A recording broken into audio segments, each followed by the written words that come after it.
Welcome. It's wonderful to see you.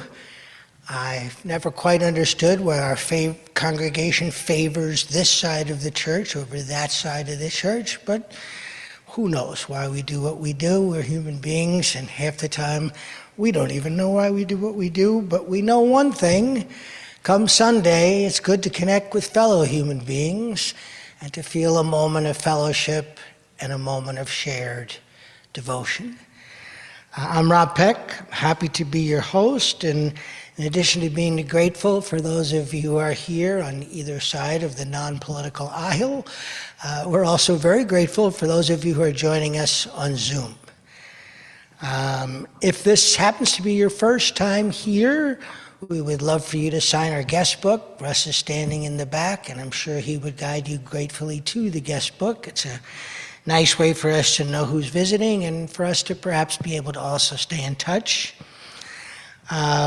We are a congregation that is got a lot of things that we're doing even beyond our Sunday service, and there's lots of information and pamphlets in the back.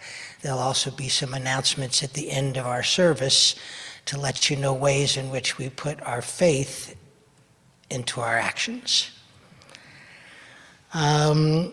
It is a welcoming congregation. It is a welcoming tradition to stand in the four directions and welcome each other. I'm going to welcome you to try out, if you like it, a way in which you would welcome each other by saying, "You're like sunshine on a cloudy day."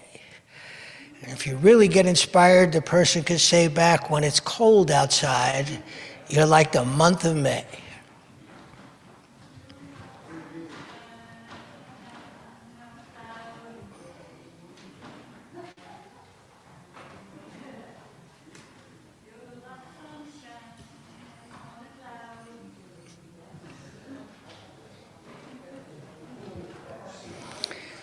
Now, don't forget when it's cold outside, you're like the month of May.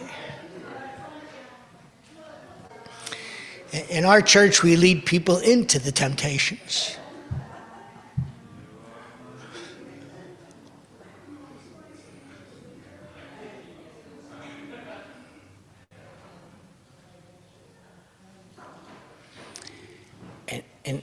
In case my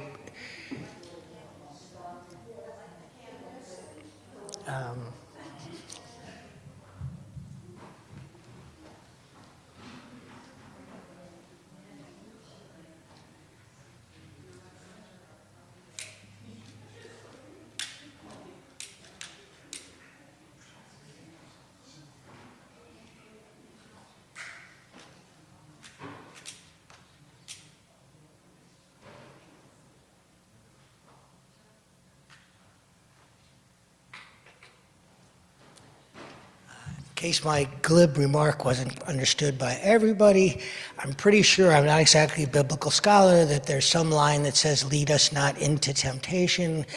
You're like sunshine on you're like sunshine on a cloudy day is a line from The Temptations, the Motown band. Hence, I was leading you into the Temptations.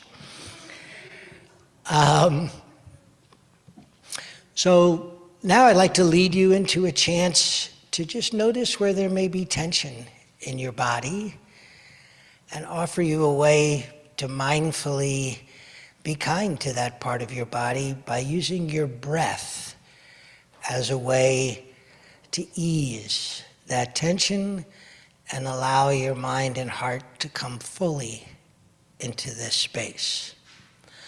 I invite you to think that as you breathe in, you are gratefully at peace, and as you breathe out, it's your chance to gracefully release. So as we breathe in, we are gratefully at peace. As we breathe out, we gracefully release. 2 more times. As we breathe in, we are gratefully at peace. As we breathe out, we gracefully release. Last time. As we breathe in deeply, we are gratefully at peace. As we breathe out, we gracefully release. And in that place of serene presence, I welcome Jim to play this morning's prelude.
Thank you, Jim. Maria, would you please come up and light our chalice?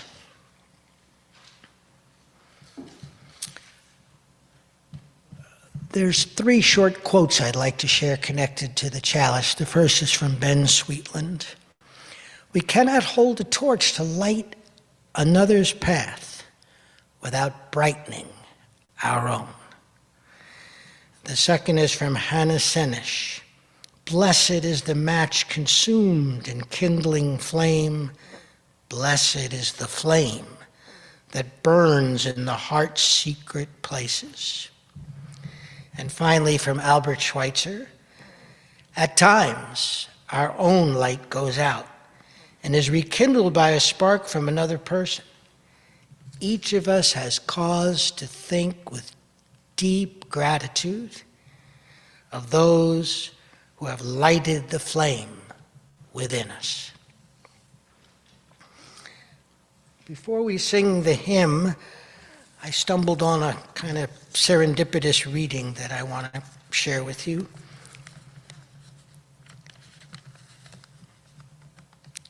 It's from a little girl's diary, and she writes, "Mom, have you ever seen anything in your life more wonderful than the way the sun, every evening, all relaxed and easy, floats toward the horizon and into the clouds or hills or the rumpled sea is gone, and how it slides again out of the darkness every morning on the other side of the world like a red flower."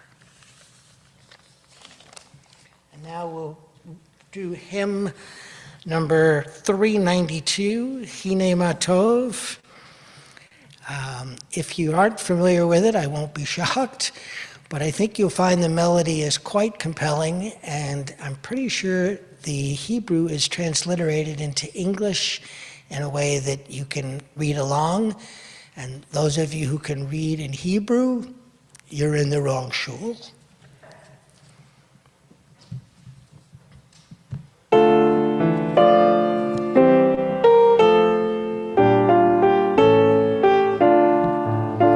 Please stand as you're able.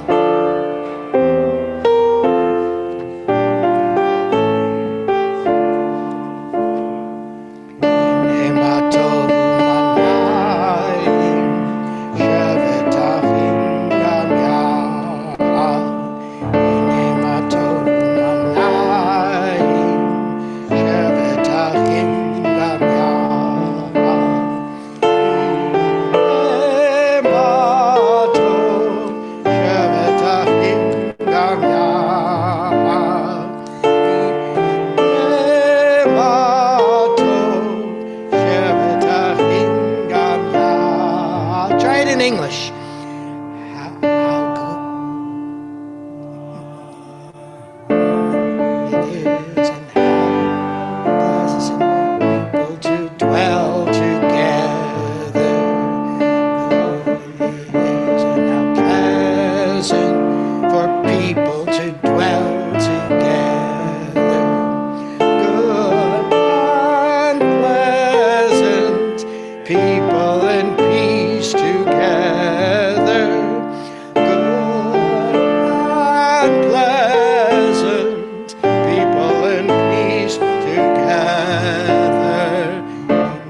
matovu manai, shevetach inganya, ine matovu manai, shevetach inganya.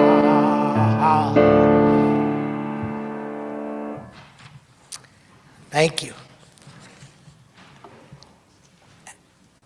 And now let's share our congregational covenant. And before we read the words, let's take a moment to center ourselves and think of how important guiding principles are for who we are and how we can really be in service together. I'll read the first line, and then let's all please read together.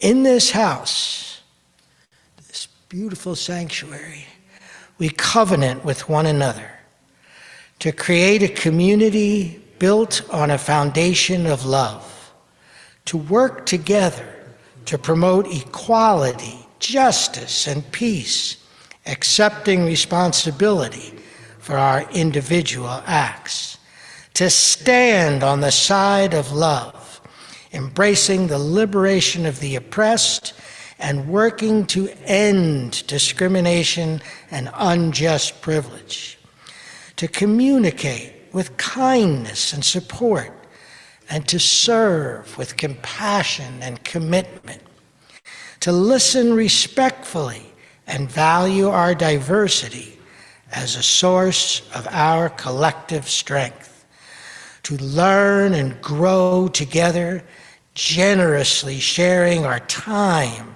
talents, and treasures, to celebrate the joys of discovery from the wonder of youth to the wisdom of age, to openly share our laughter and our tears, showing reverence for the divine in all that is.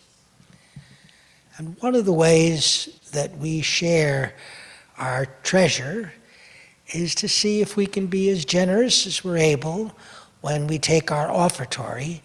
Jim will try to give you some inspirational music as the plate is coming around. And just know that every little bit, it's corny to say it, but it is true. Every small contribution you make is something that helps us continue to sustain this beautiful sanctuary.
Nagila hava, Nagila hey, Misra hava, neranina, hava, neranina, hava, neranina, hey, Misra hava, neranina, hava, neranina, hava, neranina, hey, Misra.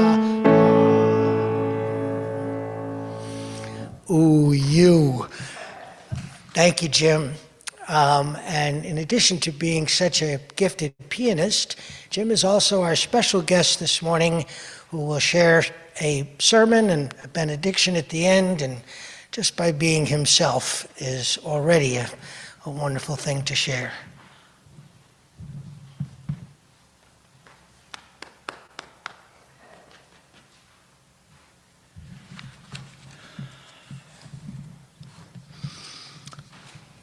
I'd like to speak this morning about a woman living in the small town of Puchheim, near Munich, Germany.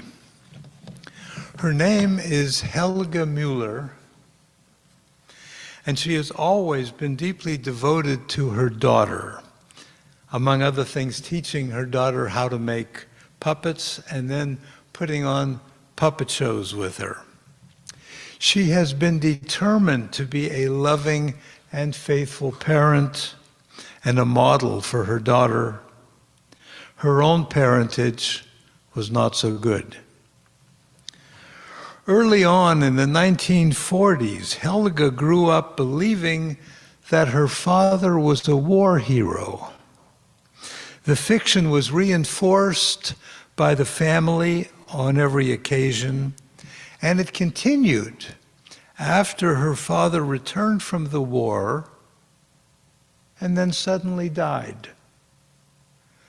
But something didn't ring quite true to the young Helga, who in time came upon information indicating that far from being a hero, her father had been an SS officer, a Nazi war criminal. And it got worse. Helga began to dig deeper into the war records. The Nazis, believing they would be around for 1,000 years, documented everything. Helga even learned that quite likely what she had experienced as the death of her father had been a staged funeral, and that her father, alive and well, most likely escaped to South America to avoid punishment. As Helga began to learn more about her family, she found herself more and more, as she learned more about her father, she became more and more estranged from her family. Now, in addition, she began to have dreams that her house was built on skeletons, and that the river near her home was filled with floating corpses. Years passed. Her family would discuss none of this with her. Then in 1995, Helga heard about an international interfaith convocation being planned to mark the 50th anniversary of the liberation of the Auschwitz concentration camp at Auschwitz. Something about that resonated, and Helga decided to attend, going to another town where no one knew her to make her travel reservations. It turned out that my wife Louise and I were among the organizers of that convocation, along with rabbis in Amherst and Lowell, Mass., the monks of the Japanese Peace Pagoda in Leverett, and 5 other religious leaders. I should mention here that over the years, in leading Jewish congregations, I have tried to make the point that the obsession that some of our people have with the Holocaust is neither healthy nor helpful in moving forward from those dreadful events. There is lots more to Jewish history than just the Bible and the Holocaust. I have also spoken out against the all too common Jewish denigration of any effort to speak of other genocides in the same breath with ours. And yet some stories perhaps need to be told, and this seems like one of them. It turned out to be an extraordinary gathering. I remember, and Helga remembers, when we first walked as a group through the town of Auschwitz, the Polish name for Auschwitz, everywhere watched by ordinary citizens from the safety of their windows. How many pictures had I seen of Jews being herded through the streets of Europe as its citizens watched from their windows? bystanders, silent bystanders. I recalled the last message received from the Warsaw Ghetto, a message which said, "The world is silent. The world knows and stays silent. God's vicar in the Vatican is silent. There is silence in London and Washington. The American Jews are silent." And as I observed the bystanders, I thought of the now classic words of one Holocaust survivor who wrote, the only thing worse than the Holocaust is that the world allowed it to happen." And when we were officially greeted by the mayor and the Polish parliament member, my mind went instead to the greeting received by Jews at the selection platform 50 years earlier, when, if able-bodied, they were told to move to the left, to the labor crew, and if less able-bodied, to move to the right and the gas chamber. So over the next few days, we visited the sites of the horrors, the execution wall, the gas chambers, the crematoria. For many of us, the most difficult experience was standing around a simple glass case displaying the tiny shoes and sweaters which had belonged to murdered Jewish children. Rabbi Gendler, our neighbor from Lowell, Massachusetts, wore throughout a set of tefillin, the set of small black leather boxes containing scrolls of parchment inscribed with verses from the Torah. These tefillin had earlier been brought to America from one of the camps, and now was being brought back as if to say to whomever might be listening, "We have not been extinguished. We are still here, and we shall continue to live on." In the same spirit, I wore the yellow six-pointed star. After the first few days, we were emotionally drained, emptied of words and tears. I was sure there was nothing left to experience, and that is when I had the most emotionally charged experience of all. That is when I met Helga, the woman from Germany. The group decided collectively that we needed to take a break from the horrors of the camp. And so we sat together in a large hall and we told our stories. And it was there that Helga told her story as Louise and I and the others sat mesmerized. Helga told her terrible story and concluded by speaking about some of the specific atrocities committed by her father.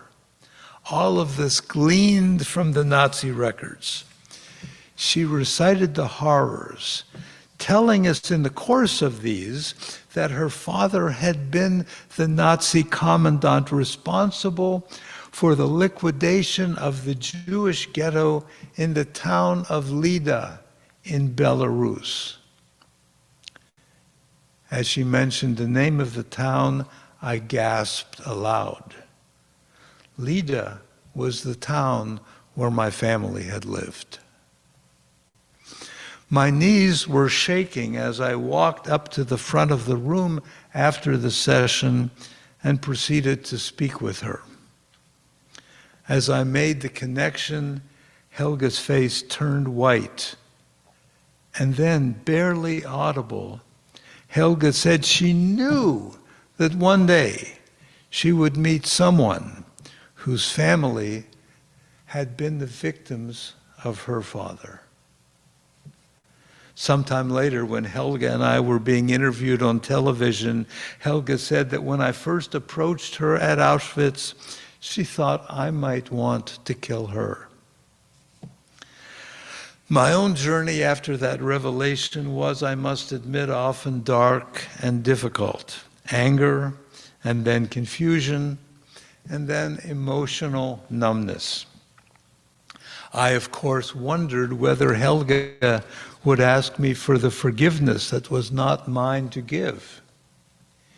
In my ears were the words of the prophets that the children are not to suffer for the sins of their parents. But also in my ears were the infinitely harsh words of Elie Wiesel, "Do not forgive the murderers and their accomplices. God, merciful God, do not have mercy on those who had no mercy on Jewish children." I experienced all of these emotions and more as Helga and I talked and talked. And we walked as we were talking, traversing that unspeakable camp from one end to the other, back and forth. What ultimately became clear to both of us from the hours we spent together was that she, the daughter of a perpetrator, and I, descendant of victims, were ourselves both victims. The broken and tormented, but also courageous Helga was a victim just as clearly as any of us who had lost our families. My ancestors were murdered by her ancestors, and yet we both were victims. I thought again about Helga at the 50th anniversary of the Battle of Iwo Jima, where there had been a comparable opportunity. There too was a situation of continuing deep enmity, the kind that gets into the bloodstream and poisons the body. It was still there. And there they were 50 years later, the survivors of that terrible combat. Perhaps they concluded 50 years is too short a time. Perhaps the bloodstream had deposited too much poison. But the opportunity to weep together over fallen friends and ruined dreams was not availed on that afternoon at Iwo Jima. The former combatants walked to the site from opposite sides, listened to the words spoken, and then departed in the direction from which they had come. They did not exchange a word. Somehow, there at Auschwitz, something different happened. It was the rarest of opportunities, the opportunity for children of the murderer and murdered to grieve their terrible griefs together. How rare indeed. As Helga and I talked and revisited the sites, we wept together the tears of anguish, the tears of brokenheartedness. I think it may not have been so much the words we spoke, but rather those tears, those oceans of tears shed together that provided the hope, that provided the possibility of healing, even the possibility of tikkun olam, the Hebrew words meaning the healing of the world. It was the tears shed together at those sites of death that provided the possibility that the cycle of violence might one day be broken. Let me close by telling you what happened a few years after that. I was in India at the time when Helga came to the United States, now part of a group calling itself One by One, made up of the children of perpetrators and the children of victims. Helga came to our home in Cambridge, Massachusetts, and spent the afternoon with our daughter Dora, of course, making puppets. She also left us with a photograph of the synagogue in Lida, that town where her father had killed my family members. That photo is still on the wall of our home, together with the photo of my great-grandfather, Reb Noach Lieder, Noah of Lida. Amen.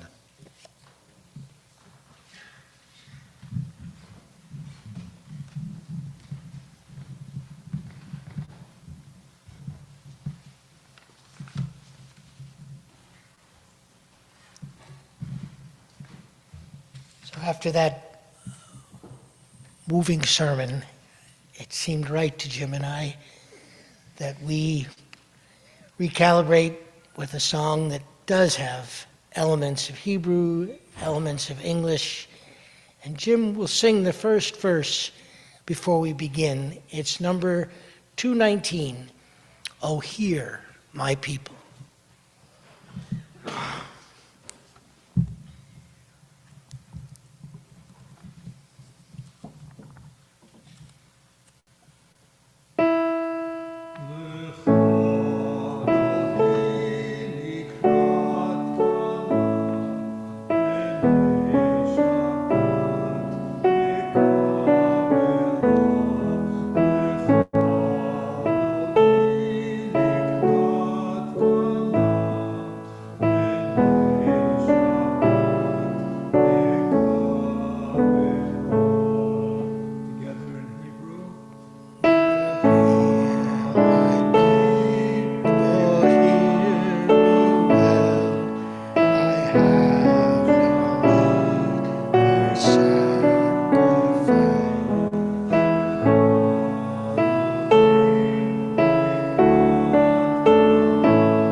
So this is one of my favorite moments when we get to share some of the ways in which we can both acknowledge things that are hard and receive the support that comes from feeling safe enough to share them aloud and know they'll be held in a way that can really make it easier to bear those burdens, and also a time for joy. There needs to be, in the midst of all the sorrow and grief, also a welcome invitation to share things that are sources of gladness. So I will walk around with this microphone. David, thank you very much for volunteering, it looks like, to light the candles. Appreciate that. And if you have a joy or concern, simply raise your hand and I'll bring the mic to you.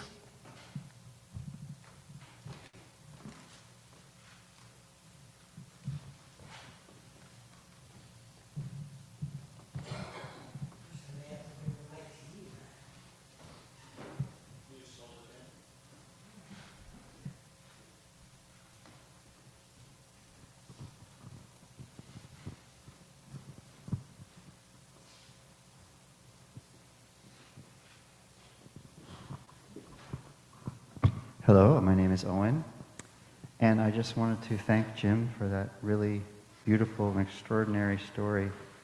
which brought all kinds of emotions to myself. I imagine everyone else as well. I just want to tell you that I love you. Period. Sounds like a joy to me.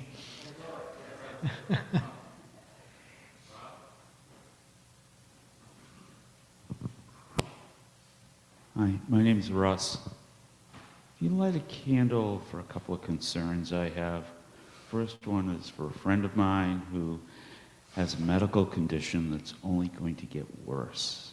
And I'm concerned for my friend, and I'm also concerned for what it's going to mean for me over the course of time. Some things just kind of suck. And the other concern is, well, this is nothing extraordinary. I have a colonoscopy in a couple of days, and I'm concerned about that I prep for it correctly, and of course the results are good, so thanks.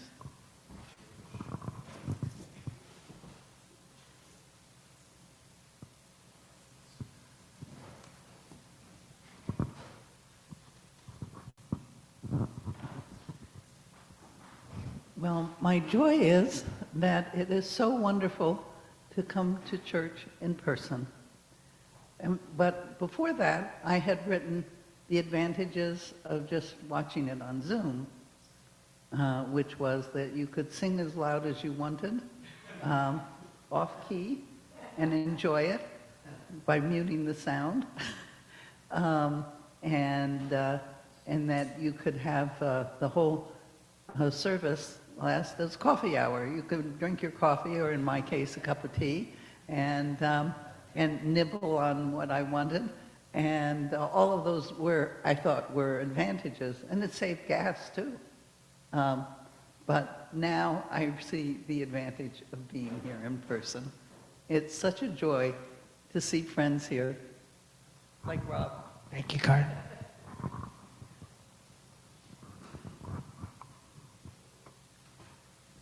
I don't think I've ever heard such a moving service.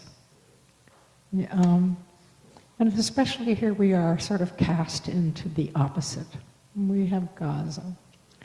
And it's just one of those very moving pieces of a person's life, your life, that has just moved the rest of us, almost to silence, really, because we're grappling with all the situations we face.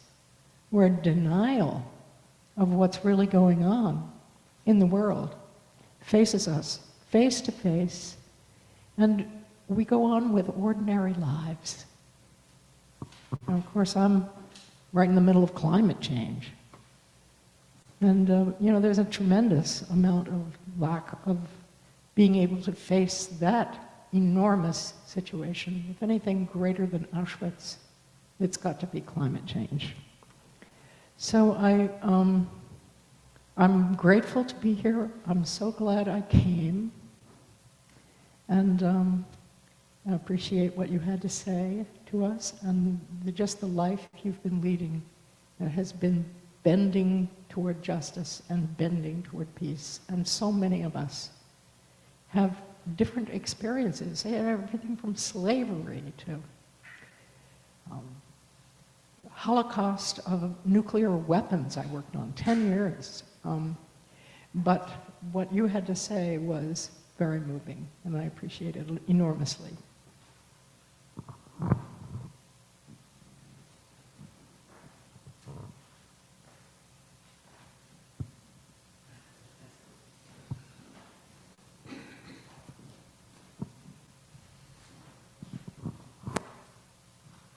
I'm Emma, and I wouldn't be here. I would never have been born if my father, who was born in Berlin, Germany, in 1921, hadn't come to the United States with his parents. I would never have had my grandparents, and I never had the experience of meeting people who had relatives who were more distant that stayed behind in Germany, and because they were in East Germany and we couldn't visit them, we even had difficulty corresponding with them because of we couldn't send them things. The Russian government stopped the sending of things into Germany. So what my job has been throughout my life is to remind people that there have been so many incidences all over the world of people killed and separated from their families and relatives by war and hatred. And that our job is to somehow stop that in any way we can.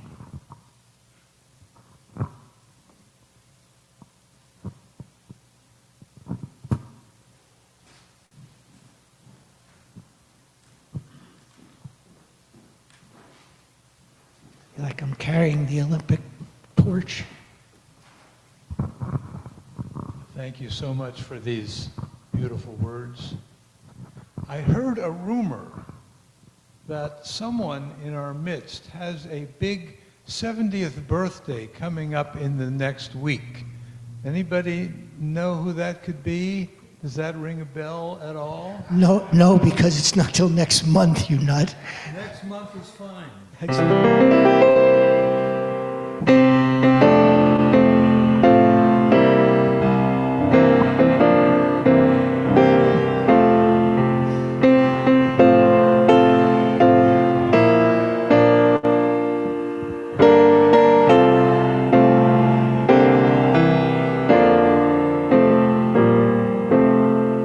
Jim, now I have to get older earlier. I had a whole nother month to be 69. Anyhow, thank you. Do we have anybody, Matt, on Zoom? Okay. Anyone else?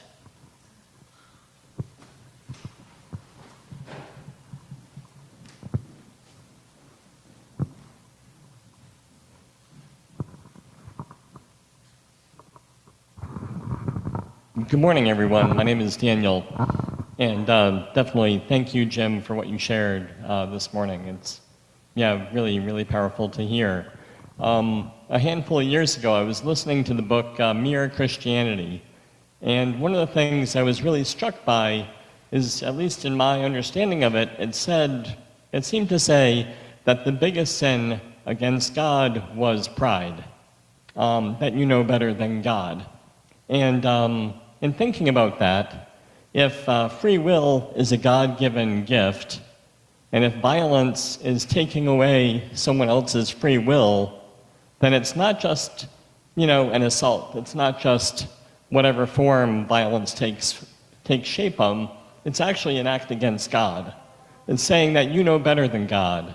And it seems like that any violence that's not true self-defense is actually an action against God. It's saying that you know better than whoever they are, he, she, it, etc., the mystery around us and above. I just wonder what effect that might have on people hearing that violence isn't just against the law, it's not just a lot of other things, it's actually an act against God, because you're taking away someone else's free will. And it just seems, and then another thing, in hearing in the book Tuesdays with Morrie, he quotes Stephen Levine, who says that love is the only rational act. And the more I sit with that idea, the more it seems true, that any action that's not loving is ultimately not rational, because ultimately it's creating a world that, doesn't serve any of us. But thank you, and and happy birthday, early. Listen, if you want to give early gifts, that's fine too. I'll take presents after the service. I want to light David a candle of appreciation and joy. I'll start at the back. Appreciation for Russ, who tirelessly handles the greeting and so many other things that we don't see usually around the property. I want to thank Matt who handles all the sound and the technical stuff for us. I want to thank Maria, who not only lit the chalice, but provided a lot of the refreshments. There's probably someone else involved in that. I hope, don't take offense if I can't remember your name in this moment. And David, who not only is lighting all these candles, but probably set up all the hymns, got here early, probably got the piano ready, and probably cook us breakfast if we asked him to. So for all those people who make, that whole idea that it takes a village to raise a child, it takes a lot of people to make a church community. And finally, I have so often lit candles of sorrow around my beloved daughter. I'm really grateful that in the depth of her despair, she somehow found the strength to apply for a part-time job. She went to the interview, she kept her poise, and they wanted her to come back and do a trial workday. That went well, and she got the gig. So maybe a little bit of traction, and at the very least, a good reason to kind of counter all those negative voices. Okay, any others before we move on? All right, then I'll just ask you, David, to light one candle for all those joys and sorrows which may not be spoken aloud, but which we know are in people's hearts and souls, and we also honor. So let's move to hymn number 400, Shalom Haverim, which simply means goodbye, dear friends, till we meet again. I know we always typically do prayer to friends, which is a beautiful hymn, but we thought, in keeping with Jim's service, that we would stick with a little bit of a Jewish theme. And so, in many ways, this is saying, dear friends, it's a prayer just in a different language with very much the same spirit. So if you could maybe give us a sense of it, Jim, and then we'll come and join you.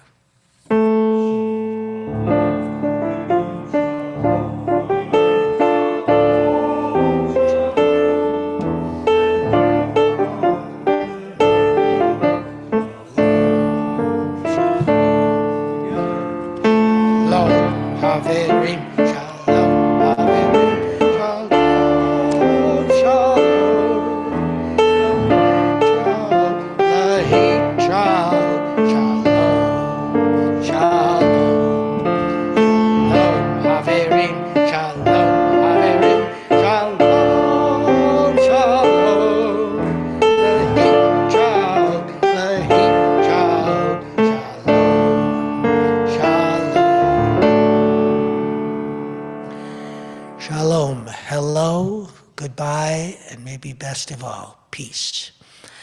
So I'm going to invite Jim to come up and give a little benediction, and then in a way that only he can, commute back to the piano and play the postlude, or you could say the benediction right there if you speak loudly enough. Actually, Jim, it's better for the people on Zoom if you read it from here.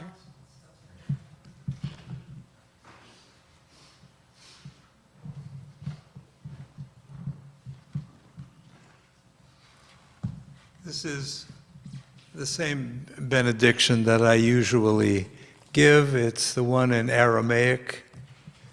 We hear it in synagogues. It would also have been the benediction offered by Jesus. Yivarechecha Adonai v'yishmarecha.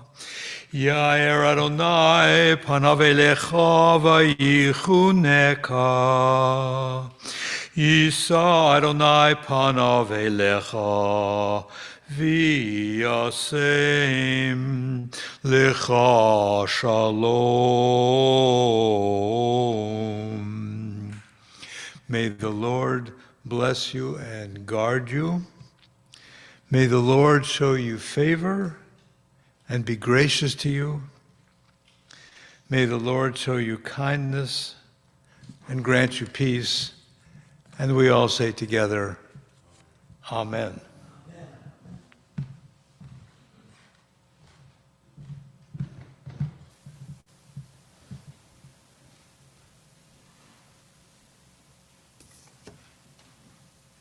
Some of you may remember the song Orphan Pripacek that was popularized to a larger number of people in the film Schindler's List.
So we're going to have a moment to come and share some refreshments, but before we do, what could be more refreshing than announcements? So is there anybody that has an announcement? Look, right here. Good morning, everybody. As you all know, we have guest ministers every week, and we had one set up for June 2nd, Diane Johnson, and she has declined for urgent reasons, which leaves us with an opening. And Kate asked me if I would take charge. And you might remember one time when we had a community gathering up here in a circle, and we were each other's ministers. Do you remember it? People brought poems and other things to share about their journey. And I'm thinking that a theme for us on June 2nd would be very much along the lines of this morning.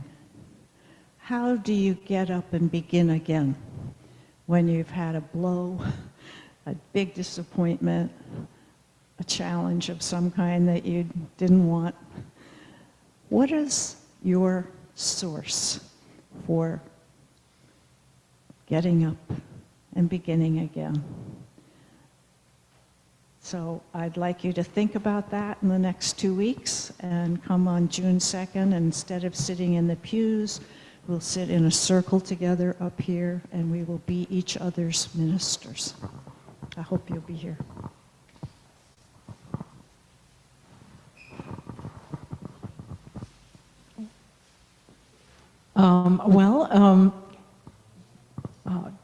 Today is the 19th, and this evening about 5 o'clock, right near my home, there is Bram Morenas, who is bringing together people from Greenfield to look at how we can support each other in the challenging times we think we will be facing.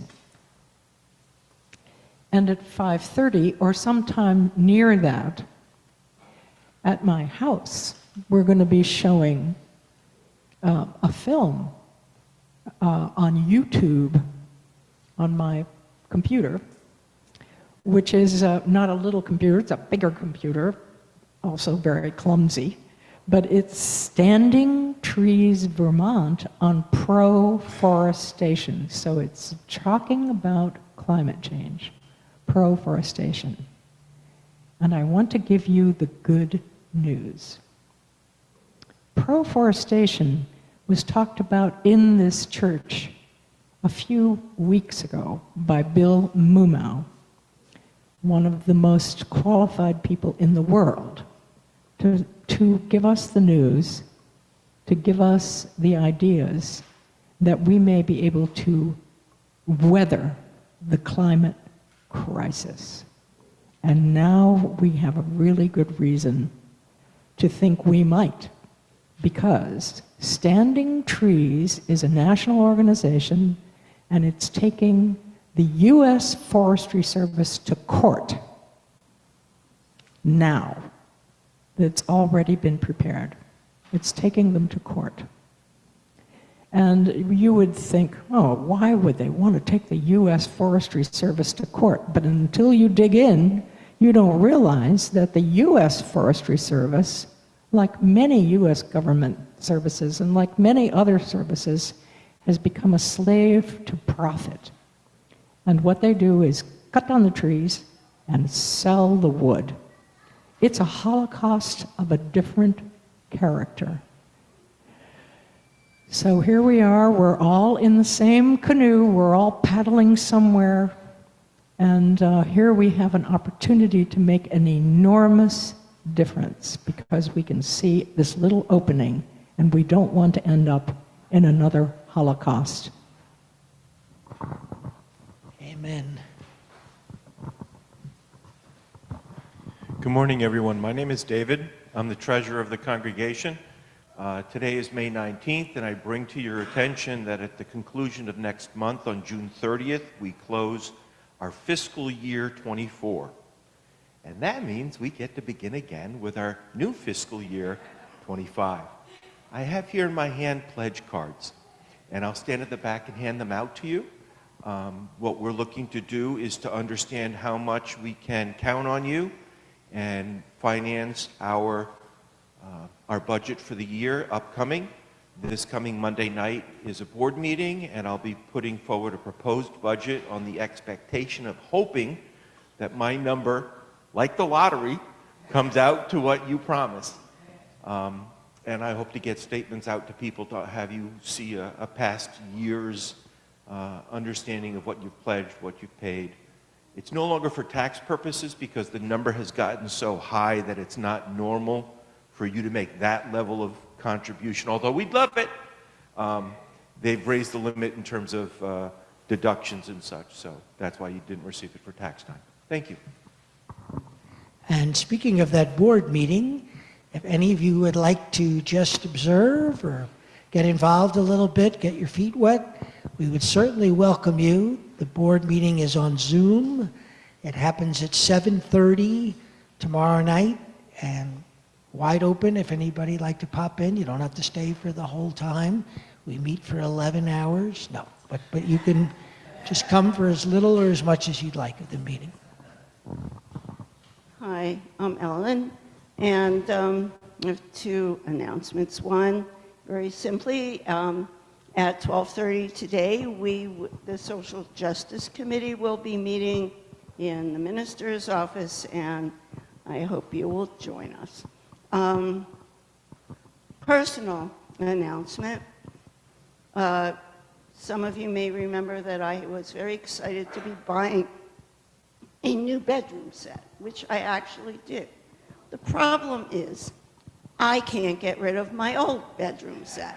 So I put it out to you to consider if anybody needs a bedroom set. It is old wood, it is 75 years old, it is big and heavy and lovely and very interesting, and it is yours for the price of moving it if you want it, or if you know anybody who needs it, I would appreciate it. Just let me know.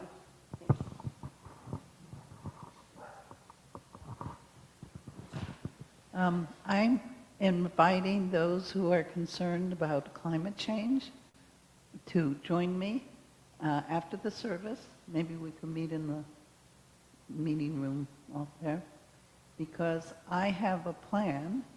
I used to, you know, those free gifts that they give you for donating. I'm suggesting that we all, well, there's one for climate change, and it's a bear and I forget what the other, there's an insulated cup that has a polar bear on it or something. And I suggest, I used to think, I don't need that as a gift, but now I think we should all order those gifts that are free if you make a certain amount of donation. And then I would invite people who are concerned about climate change to do, that we could just line up the pictures and stuff and say, which would you most like to buy? In which case, then we can start buying a lot of them and selling them, and it takes a while for them to ship them, so it's good to get started. Anyway, but I have then you'll get a tax deduction because it's a not-for-profit that's selling them, and then you can get all of those sort of refunds and then donate them to climate change organizations. So it's sort of a scammy kind of thing. A scam for a good cause. That's what we stand for. Would anyone else like to make an announcement? Hi, just a quick one. On June 2nd, I'm sorry, Sandra, I'm going to be away, and I'm going to miss your service. Which means somebody else is going to need to be out there and greet people when they come in. So if anybody thinks they're up for doing it, it's not rocket science. Okay. Whoever shows up on June 2nd and wants to do it, be the first ones to grab those orders of worship and try to get here a few minutes early. Thanks. All right, going once, going twice, sold for refreshments and coffee hour.